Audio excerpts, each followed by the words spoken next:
दोस्तों आज भारत और बांग्लादेश के बीच टी20 सीरीज का पहला और सबसे इंपॉर्टेंट मुकाबला खेला गया और इस मैच में तो रोमांच की सारी हदें पार हो गई। जहां पहले भारत के विध्वंसक बल्लेबाजों अभिषेक शर्मा और ऋतुराज गायकवाड़ को तूफान देखने को मिला, तो उपकप्तान हार्दिक पांड्या ने तो लगातार 6 गेंदों पर 6 तूफानी छक्के जड़कर क्रिकेट के 70 सालों के इतिहास की धज्जियां उड़ा दी।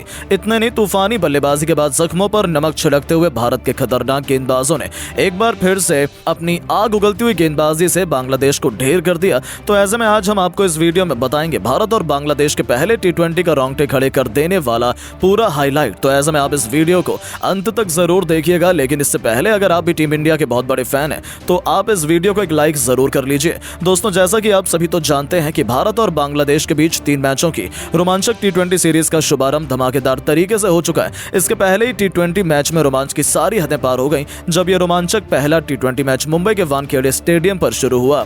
वहां टीम इंडिया इस मैच को जीतकर सीरीज अपने नाम करना चाहती थी। इस मैदान पर बांग्लादेश के कप्तान नजमुल हुसैन संतो ने टॉस जीतकर पहले गेंदबाजी करने का फैसला किया और इंडिया की टीम को पहले बल्लेबाजी करने के लिए आमंत्रित किया, जिसके बाद में भारतीय टीम पहले बल्लेबाजी करने के लिए मैदान पर आई। भारत की टीम के लिए पारी की शुरुआत करने के लिए आज एक नई ओपनिंग जोड़ी मैदान पर उतरी। भारत के लिए आज अभिषेक शर्मा के साथ में यशस्वी जायसवाल मैदान पर उतरे। उन दोनों पर टीम इंडिया को एक बेहतरीन शुरुआत दिलाने की जिम्मेदारी थी, जहां इन दोनों ने शुरू के 2 ओवर तक संभलकर बल्लेबाजी की और सिंगल डबल से पारी को आगे बढ़ाया। हालांकि शुरू में बांग्लादेश के गेंदबाजों ने भी कसी हुई गेंदबाजी की, लेकिन 2 ओवर के बाद इन दोनों ने ही अपने गियर बदल दिए। खास तौर पर अभिषेक शर्मा ने एक बार फिर से अपने इरादे साफ तौर पर जाहिर कर दिए। जहां अभिषेक शर्मा ने पहले तो तीसरे ओवर में 2 तूफानी छक्के और एक चौका लगाया, वहीं उसके बाद चौथे ओवर में जायसवाल और अभिषेक शर्मा दोनों ने एक छक्के लगाकर पूरी तरह से बांग्लादेश के गेंदबाजों के ऊपर काउंटर अटैक कर दिया।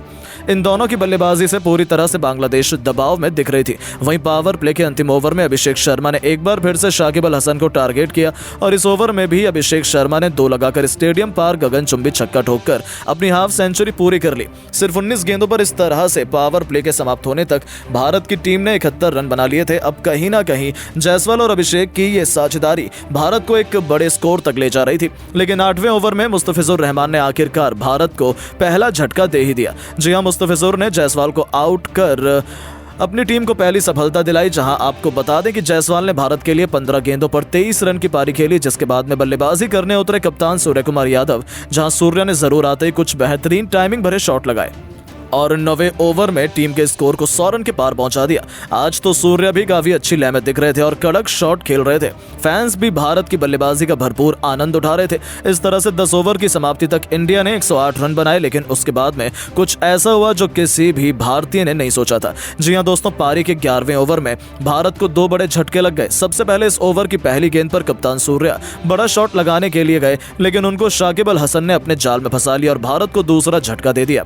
बता दें कि सूर्य ने टीम इंडिया के लिए सिर्फ 7 गेंदों में 13 रन की पारी खेली, जिसके बाद में बल्लेबाजी करने के लिए आए संजू सैमसन को भी दूसरी गेंद पर शाकिब ने क्लीन बोल्ड कर दिया। हालांकि संजू को आज गायकवाड़ के ऊपर प्रमोट किया गया था, लेकिन वो उसमें एक बार फिर से फ्लॉप रहे। वो तो अपना खाता भी नहीं खोल सके, जिसके बाद में बल्लेबाजी करने उतरे अपनी धाकड़ बल्लेबाजी से गर्दा उड़ाने वाले ऋतुराज गायकवाड़। अब गायकवाड़ और अभिषेक शर्मा पर टीम को एक अच्छे स्कोर तक पहुंचाने की जिम्मेदारी थी। जहां आपको बता दें कि इन दोनों ने 2 विकेट गिरने के बाद में सूझबूझ के साथ बल्लेबाजी की और सिंगल डबल से पारी को आगे बढ़ाया। हालांकि 15वें ओवर में जरूर एक बार फिर से अभिषेक शर्मा ने अपने हाथ खोले और इस ओवर में अभिषेक शर्मा के बल्ले से एक बार फिर से एक चौका और 2 ताबड़तोड़ छक्के देखने को मिले। अब अभिषेक शर्मा एक बार फिर से अपने शतक की ओर तेजी से बढ़ रहे थे। वहीं 15 ओवर की समाप्ति तक इंडिया का स्कोर भी 154 रन तक पहुंच गया था, लेकिन 16वें ओवर में आखिरकार भारत को बड़ा झटका लग गया। इस ओवर में अभिषेक शर्मा बड़ा शॉट खेलने के चक्कर में मेहंदी हसन का शिकार बन गए और बता दें कि अभिषेक शर्मा ने इंडिया के लिए 48 गेंद पर 92 रन की पारी खेली, जहां पर पारी में अभिषेक शर्मा ने बल्ले से 7 और 5 चौके निकाले। उसके बाद में गायकवाड़ का साथ देने के लिए उपकप्तान हार्दिक पांड्या मैदान में उतरे।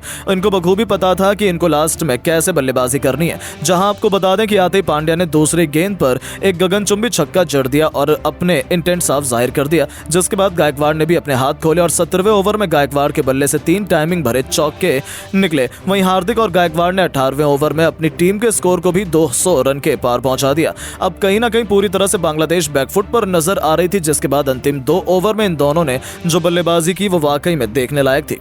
इन दोनों ने अंतिम के 2 ओवर में 44 रन कूद डाले, जहां अंतिम 2 ओवर में हार्दिक पांड्या के बल्ले से 4 तूफानी छक्के देखने को मिले, तो वहीं गायकवाड़ ने भी 2 आसमानी छक्के और 1 चौका लगाया। इस तरह से टीम इंडिया ने पहले बल्लेबाजी करते हुए 20 ओवर में 248 रन बनाए, जहां भारत के लिए हार्दिक ने एक बार फिर से फिनिश टच देते हुए 21 गेंद पर 59 रन बनाए। इस दरमियान उनके बल्ले से 6 खतरनाक छक्के भी निकले थे। वहीं गायकवाड़ ने भी 45 रन की पारी खेली। अब अगर बांग्लादेश को यह मैच जीतना था तो बांग्लादेश को 249 रन बनाने थे, जो कि बिल्कुल भी आसान काम नहीं था भारत के गेंदबाजों के सामने।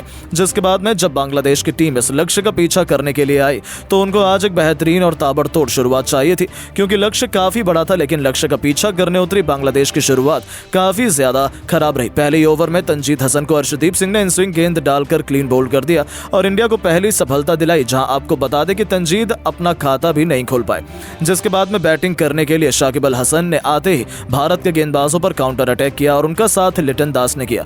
शाकिब एक छोर से लगातार ताबड़तोड़ बैटिंग कर रहे थे और तेजी से अपनी टीम के स्कोर को आगे बढ़ा रहे थे। वहीं लिटन भी उनके साथ अच्छे से दे रहे थे। इन दोनों ने देखते ही देखते सिर्फ और सिर्फ 4 ओवर में अपनी टीम को 50 रन के पार पहुंचा दिया। लेकिन अब टीम इंडिया को विकेट की जरूरत थी और उसके बाद कप्तान सूर्या ने गेंद रवि बिश्नोई को थमाई और बिश्नोई ने आते ही पावर प्ले के अंतिम ओवर में जो गेंदबाजी की उसने मैच को ही पलट के रख दिया। बिश्नोई ने दोनों सेट बल्लेबाजों को आउट कर दिया और इंडिया को बड़ी सफलता दिला दी, जहां शाकिब ने 18 गेंदों पर 40 रन बनाए। वहीं दूसरी ओर बल्लेबाजी कर रहे लिटन ने 8 गेंदों पर सिर्फ 12 रन बनाए। इस तरह से पावर प्ले के अंदर बांग्लादेश की टीम ने 62 रन बना लिए, जिसके बाद जरूर महमदुल्लाह और मेहदी हसन ने कुछ अटैकिंग शॉट खेले और भारत के गेंदबाजी लाइनअप पर काउंटर अटैक करने की कोशिश की।